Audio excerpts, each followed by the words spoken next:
One of the most special parts of Christmas is the giving and receiving of gifts. I've been lucky over the years to have received many bottles of whiskey as gifts from people in my life. Join me this month as I invite friends over to share pours from those gifted bottles during Whiskey Christmas 2025.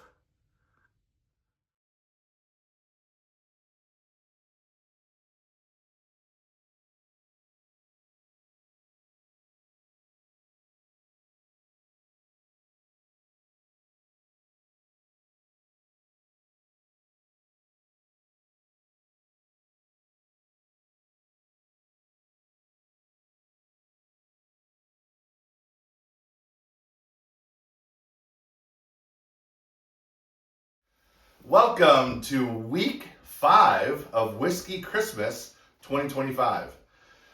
This is the final week of this year's video series, and for the final week, I wanted to do something really special and highlight a very special person to me. And to do that, I needed very special guests. So let me introduce you to husband and wife duo, Todd and Lindsay.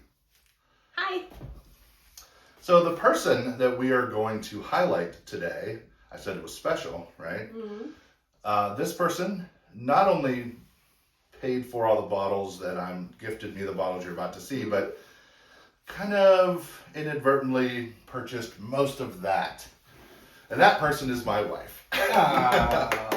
So Alli is the person that we are highlighting today. And let's look at a couple bottles that Alli has gifted me over the years. We're going to start with Knob Creek. This is a regular Knob Creek 9.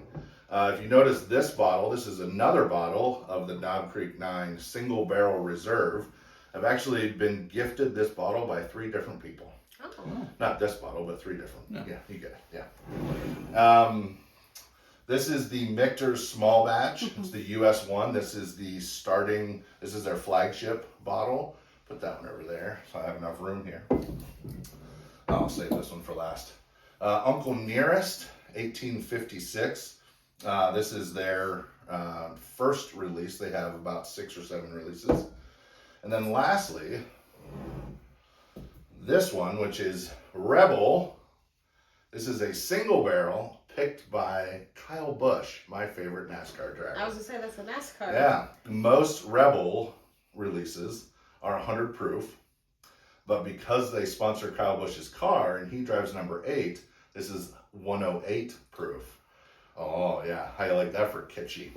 All right. I need something from you two. I need each of you to pick a bottle that you would like to sample tonight. What do you want? As much as I like NASCAR, He is from Southeast Ohio. They love their NASCAR. Yeah. I think that I'm gonna go with the Michter's, Okay. also known as the Michter's. How do you yes? Mispronounced it earlier. What would you like? I am very keen to learn about Uncle Nearest. All right. Well, let's move these out of the way. I'm going to have Todd pour. No, we're staying that one. I'm going to have Todd pour these 2 while I tell you about my wife, Alli. So these are all unscripted. I never plan what I'm going to say. And for my wife, I figured I would have something scripted, and then I didn't. Because I'm not sure you can actually put a really good description on the best woman in the world. No offense. You're the second best. No, this is correct. Well, you're third. My mom. You are correct. My mom's second. But so she puts up with an awful lot. I have some very interesting hobbies, and I get really into hobbies if you look behind me. She puts up with all of that. She's absolutely great. She's really a lover of family. If you don't know our story, we have moved to North Carolina and then moved back to Ohio and then moved back to North Carolina. And a lot of that has to do with her love of family.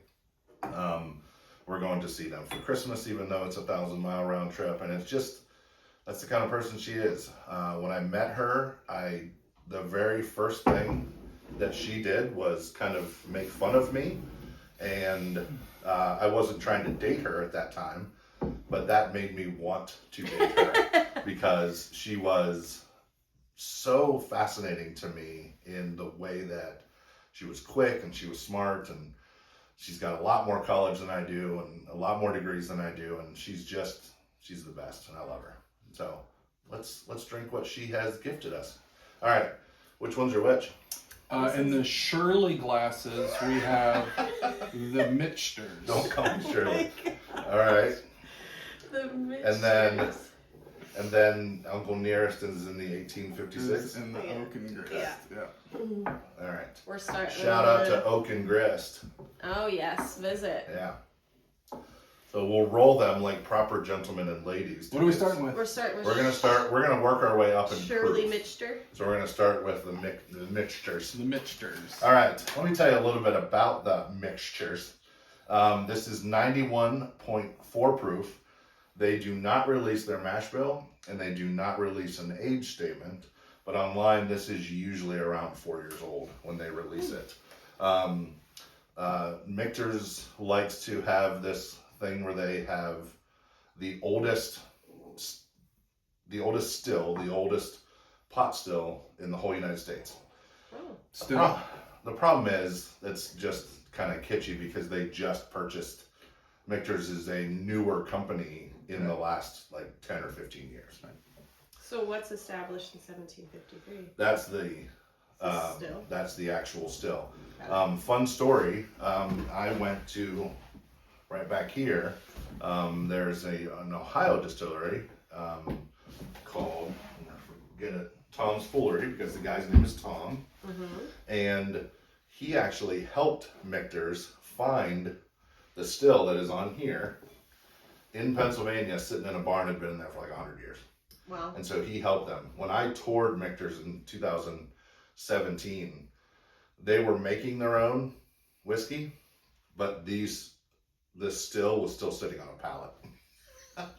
They have now moved that still into their downtown Louisville place, but they distill all their other stuff out of the other one. So it is not in use at all. It is sheerly a decorative. I think they do use it, but small batch kind of stuff. Yeah. Ooh, that would be interesting to find. Yeah. So we're gonna start there. So let's get it on the nose. Should we cheers?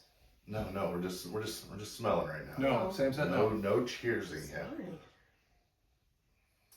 I always talk too much, and I feel like I stick nose thoughts and tasting thoughts in people's You brains. stick your nose into the... I do. Wow, nice. Well done. Good dad joke. Thank you.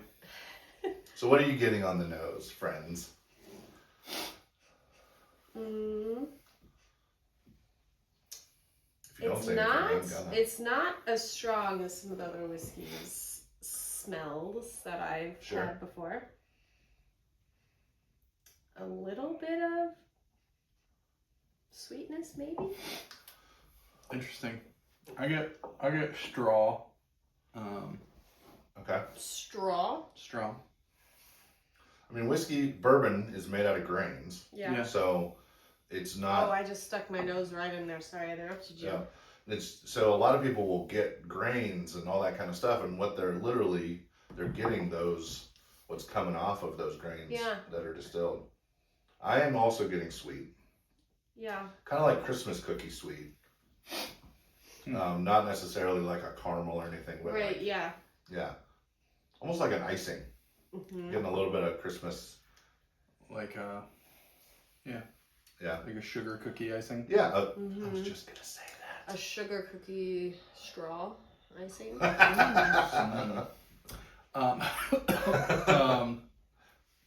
You're coughing because you're not wearing a Christmas hat. Well, now that we're this lovely sweater. now that we're in Cookie Land, I get some snickerdoodle. Okay. In there. Yes. What is cinnamon? Is that what a snickerdoodle is? Yeah. Cinnamon. Yeah. Cinnamon and sugar. Man. And again, maybe you just stuck that in there, but that's absolutely what I'm smelling. Yeah. Snickerdoodles. All right, let's try the taste. Now, do you want to? Yes.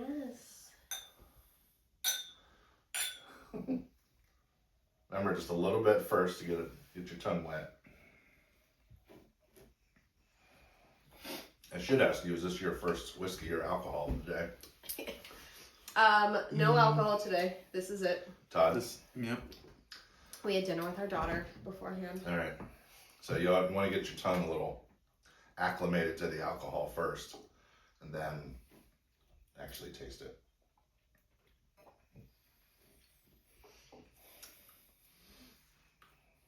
It's smooth. I don't get that Kentucky hug. No, it's only 91 proof, Yeah. so. Which Sam taught me, the Kentucky hug. So I'll say this. I'm sorry, you taught her what? You know it. I don't enjoy a lot of whiskeys on ice. This is one though that I'll put like the round fancy ice ball in or a chunk of ice. I enjoy this on ice for some reason. Interesting. So so this has even though it's not a super high proof, I think part of the youngness of it, you still get a lot of that like ethanol burn. Yeah. Out of it. And so Yeah. is that why you think that you like it on ice? Maybe. Is to Yeah. because I notice for myself when I drink younger whiskeys that I catch the front of the tongue burn more on these. Right here. Yep. And then with the older ones, it feels like, they Further in the back. further in the back. Top, middle, and sides of the back sides on order. Yeah. I know exactly what you mean. Well, let's jump to this one, and I'll let y'all nose it while I tell you a little bit about Uncle Nearest. We are going to come back to Michter's. Yeah. So this one I got some cool history. There's This is way different. Is it? Yeah. Sniff it before you start talking. Oh wow. Yeah. What? All right. That smells. Wait, do you want me to tell my smell? No, let's him talk first. Well, let me tell you about this Okay. first, and then you just soak it in. And, Got it. So Uncle Nearest is really a very cool distillery. It's named after Uncle Nearest. Nearest Green is the guy who was a slave previous who taught Jack Daniels how to make whiskey. And so a lot of his stuff has been lost. There's a lot of people credit a photo of him in a picture with Jack Daniels. That's actually Nearest Green's son that's in that photo. There are no photos of Nearest Green. It's really fascinating. The 1856 is the closest thing that anyone can get to his original recipe. The Nearest. Yes. There's no way to know it. Nearest. Yeah, well done. There's no way to know his actual original mash bill, but this is the really closest that they could get. And that was something his son wrote down in 1912. That's cool. 1856 is the first expression in the Uncle Nearest line honoring him. The master distiller for Uncle Nearest is Victoria Edie Butler, and Edie is the great-great-granddaughter of Nearest Green. That's really cool. She is the first African-American woman to ever hold the title of master distiller in the United States. Really cool history about this. They focused on this on CBS Sunday Morning. They did a thing on just amazing story. They are having some financial problems, or so I hear. So if you see it, get it now because it might be gone. But this is their own distillate.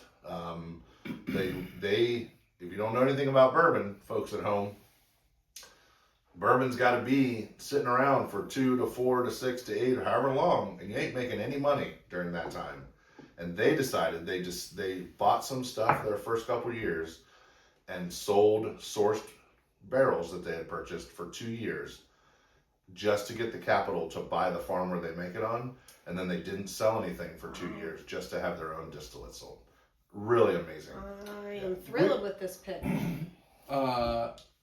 Is it available in North Carolina? I've never seen it. There's 6 things in the line. There's a rye. There's a couple different things with different numbers on them, or dates, I should say. But I've only ever seen 2 at our local store. Well, let's talk about the nose. Thoughts? all cherry. It is not in a bad way, but fingernail polish remover acetone. Sure. A lot of people get acetone on bourbon. Some bourbons. Not in a like chemical way. This smells like, and this is gonna compare both of yours or combine both of yours. Cherry acetone. Kinda. This smells like an artificially scented cleaner that they used to use in a church I grew up in. Sense or smell is so funny like Right? that. The faintest thing takes you back. I'm told that. Sure, you get a good swirl job. Get the air I'm in told that the sense of smell is the strongest memory holder. there. Oh. I don't know if that you can fact check that, but that's what I was told. All right. Well, we all have some very specific notes. Let's go for it. Oh, I forgot to tell you. This is 100 proof, barreled at 110 proof in char 4 barrels. So it's proof down to 100, and it is at least 7 years old.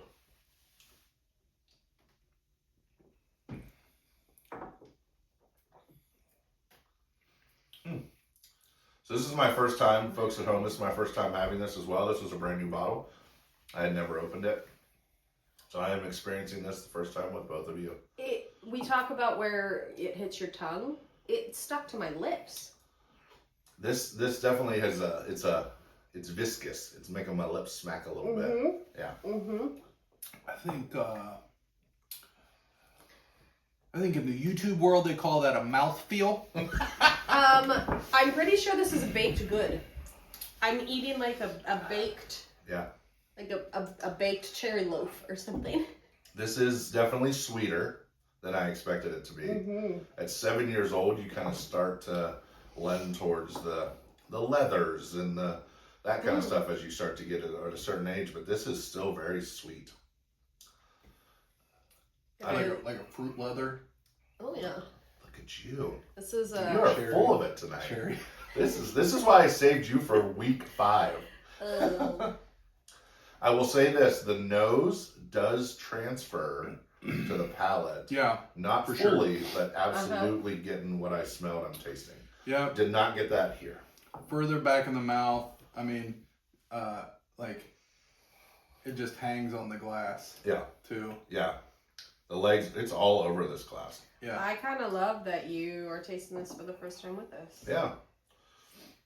I really like this. I do too. And the story, all of it. Let's try to. Yeah. say So yours. Alli bought this for me based on us finding out the story. Like we watched a little mini documentary about the lady that resurrected this, and then she goes out and finds Nearest Green's great-great-granddaughter, and she's already been distilling whiskey her whole life. It's been in the family. Finds her, brings her in. She becomes their master distiller. First woman, but first African American woman to ever hold that title. Yeah, I love it. I love everything about this company, which makes me sad that they're not. So let's jump back to the first one, at least for nosing. I want to say real quick that I find it interesting that this is a 7-year char 4, and this is presumably a 4-year and 4 to 5, yeah, and darker, and substantially darker. Yeah. I mean, the nose is so different now. Yeah. Which is always the case. If you've never tried 2 things at home, folks, when you go back to something, the sugars hang on the glass, and you get a different smell, especially after you've nosed something different than what you had to begin with. I get tobacco. Yeah, I'm getting more savory notes than sweet notes now. Yeah, no longer does this feel like a snickerdoodle, because this feels like a baked. Are you just nosing, or have you tried it again? I'm just nosing. Okay. I tried it. It still smells similar, but the taste is not as sweet. Yeah, that has absolutely changed. I'm gonna try this again. Uncle Nearest. It's still smooth. It does feel lighter proof. I love this bottle. This is fun. I'm so glad I got to do this with you. All right, we're probably gonna hang out, folks, because this is a really fun night. My wife has no idea. She's not home tonight, so she does not know that this is gonna be about her. So surprise. Either one of you want to say anything? Alli. Yeah. No pressure if you don't like her. I have nothing to say. I must say the intentionality and thoughtfulness of Alli is top notch. And I was at dinner tonight with my daughter. She was asking when we met and all that, and so it was fun to think back that we met here when we moved, but then COVID happened, and then they moved, and so a lot of our friendship grew virtually. Yeah. And so we're thrilled to. Yeah, and if you're at home and you've been watching this whole series, this is the Todd that was in the first week's Whiskey Christmas video. So this is a good. I wasn't in the week. You were the featured gifter. Aw. Yeah. Which is my nickname. Todd, featured gifter, Blackstone. All right. But cheers to Alli. All right. Well, thank you both for coming. Thanks for being a part of this. Thanks for coming on a weeknight and drinking a little with your daughter in the next room. She's doing her homework in the next room. Why not? Merry Christmas to all of you. And there might be a blooper reel, but maybe not. Oh. There hasn't been a lot of bloopers this time. He's been blooping this whole time. Yeah, but that's quality. That's quality video right there. All right. Anyway, Merry Christmas. Thank you to both of you, and Merry Christmas to all of you. Merry Christmas, everyone. Thanks, Sam.